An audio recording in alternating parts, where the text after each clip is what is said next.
Hey guys, welcome to the next tutorial of ethical hacking and penetration testing via Kali Linux. So in the previous tutorial I taught you how we can go ahead and modify different files by using the command prompt by going ahead and installing a payload on our target machine and then accessing via command prompt. But command prompt is not enough. It is functional, it is good, but it is just not enough for us to go ahead and let's say do all the things that we want to do. Command prompt cannot go ahead and give us the system. It can give the system 32 access, but it will not make us the system itself. And even the administrator on a normal computer will not be able to do that. He will have to own the specific file, and even he is restricted to some or the other things. But it is only the system that can go ahead and modify or access these things. So let me show you one thing in Windows 7. If I don't know whether you have noticed it previously or not. So if I want to, let's say, change the owner of this file, I can just type properties and securities. As you can see, we have the test user, that is me, the administrator, that is the inbuilt administrator, and we have system over here. So we have access to the test user and the administrator in default. So whichever the person is, whichever kind of user, may it be administrator or may it be a user, we will have that kind of access to the machine. If the person who is using the machine is a user, then we will be the user. If he's administrator, we will be the administrator. But we want to be the system. We don't want administrator. I need to be something such that if I'm just even a user, I need to be able to directly get access to the system. And once I am the system, I can modify the Windows updates over here that I want, and I can insert my own payloads inside the Windows updates, so that even if the person goes ahead and kills it through task manager, some way or the other, he still won't be able to go ahead and let's say take a backup of that. Or let's say he will not be able to go ahead and remove me entirely from the machine, because every time he goes ahead and updates the Windows from over here, my own payload will still be injected. So in order for us to do that, first we will be needing to go ahead and gain access of the root machine. That means the system over here. It's not just the administrator. System is totally different from administrator. So how we would do that? So the first thing I would like to teach you would be, and yes, before I proceed with that, many people, not only me, there are the other people as well. When I was teaching this previously, there are a lot of people who were asking me as to how we can go ahead and exit from the prompt over here, C users. If you just go ahead and quit this, all your connection will get disconnected. I just want to go ahead and exit, so I'll just type exit and I'll get back to the Meterpreter prompt. Perfect. So the first thing that I would like to check is whether I have the privilege access. That means whether I have the system access. So I have the get privs option over here. It will attempt to enable all the privileges available to the current process. So I will go ahead and type get system, and let's see. As you can see, I have the access denied. It is not allowing me. The reason being that as soon as I press get system, you won't be able to see, but you may be knowing that there is a user account control whenever you run something as an administrator. If I go ahead and right click and let me see if I have some of the other file over here. Okay, I had the zip file. Okay, so if I go ahead and right click and run as administrator, so this is a user account control, UAC. I want to go ahead and bypass that so that it won't ask me anything if you want to go ahead and access the user. I want to totally be able to bypass that, and only a system, only the system can go ahead and do that. Not even administrators can do that unless they go over here and change that. And I cannot go ahead and do that. The reason being, I'm using a command prompt. I cannot go ahead and use any, let's say, any graphical user interface over here. I can do that. I can go ahead and get a remote access to the machine, but as soon as I go ahead and get a remote access by using the rdesktop command, the person over here will straight away log out, and he will come to know that someone is logging his machine, and we don't want that to happen. At a later point of time, it may be necessary when the person is not available at his machine, but at this point of time, we don't want that. We just want to simply gain access to the root, that is the system. So the first thing that I'd like to tell you is that sometimes you may not be be able to go ahead and open the shell prompt from over here. Sometimes if you are a user, you cannot do that. Since I am the administrator over here, that is the test user, this is the administrator, I'm able to gain access to the command prompt. So if you're unable to go ahead and gain access to your command prompt, you can type execute space f command.exe cmd.exe -i space -h and just hit enter. So what this is do exactly is that, as you can see, this was channel 4 created, and it is different from the previous channel that those I created. It is forcefully executing the command prompt in a remote mode.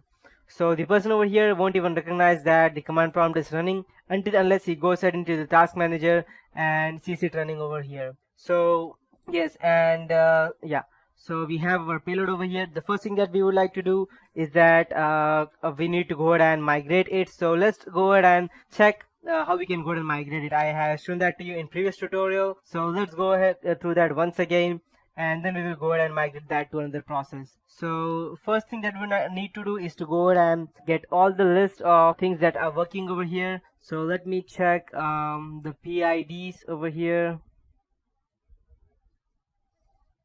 Okay, get PID. So the current process get PID, yeah, would be, let me check, it's 2368, the one that I have right now for my payload.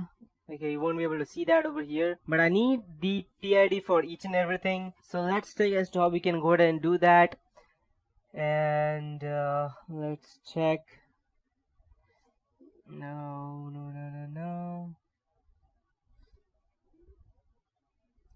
Okay, cat was for the meterpreter prompt and not the command prompt. That's the reason I was unable to go ahead and gain access to that. So let me check what all.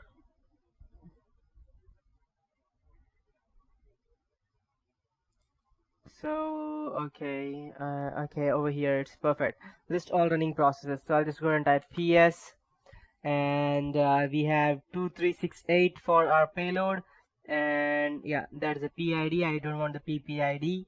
Now let's check for our explorer. Where is, okay, for okay, the explorer is 2152, and the payload is 2368. So I'll type migrate 2368 to 2152.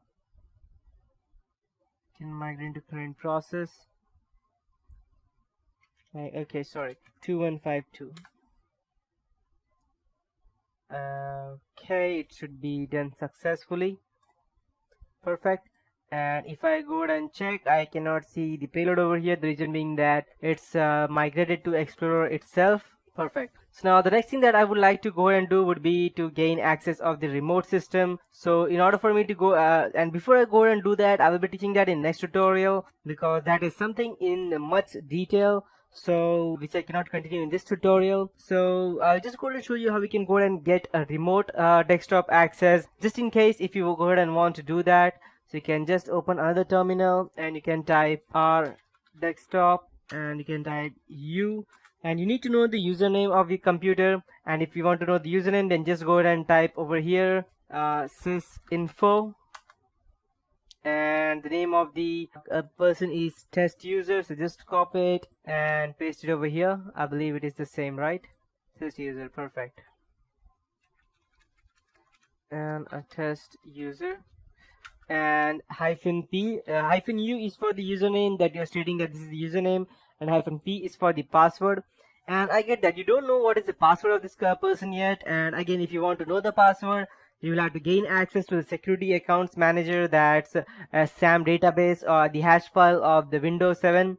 Don't worry, I will be teaching you that in the next tutorial. I'm just hurrying up with this tutorial because I have to go ahead and continue this part. So you can just go ahead and type, and the password for this version is abcd@123. I know it's quite simple, but I was not even trying to make it a bit complicated. And after that, I need to go ahead and get the IP address. So I can just go ahead and type over here. Let me check if ipconfig works. Okay, it works, and I have the IP address, so I can just copy it and paste it over here. And I should probably be able to get the remote desktop, but I doubt I would be able to do that. The reason being that I'm already running it on virtual, so I doubt I will be able to gain access to that. Yeah, I won't be able to. Reason being that I am running both of them under virtual machines, that's why. So but if you so it will take much more of RAM, and it will normally shut down my computer, so I'll just go ahead and cancel that. So this is one way as to how you can go ahead and get remote access to the desktop that you want to. So yeah, and that is it for this tutorial. In the next tutorial, I'll go ahead and teach you as to how exactly we can get into the system, and we'll also show you how we can go ahead and clear the records, because every time you do go ahead and do something, we always have the event records over here, event viewer, and I'll also go ahead and type event logs. So all the administrators can go ahead and see whatever modifications have I did till now, and what all things that I made changes to. So this is not a good thing if you go ahead and want to securely get out of the system. So as you can see, we have special privileges assigned to the new logon, and I want to go ahead and clear all these events, because I don't want, no, we're lost. Okay. So I don't want the administrator or whoever person's PC I'm hacking into, I don't want that person to go ahead and let him know that I have actually accessed this system, or someone has actually accessed this, because the event logs can be very difficult to go ahead and get taken care of once they have noticed that. So I'll be teaching you that too in the next tutorials. That is it guys for this tutorial. I'll be meeting you back in the next tutorial.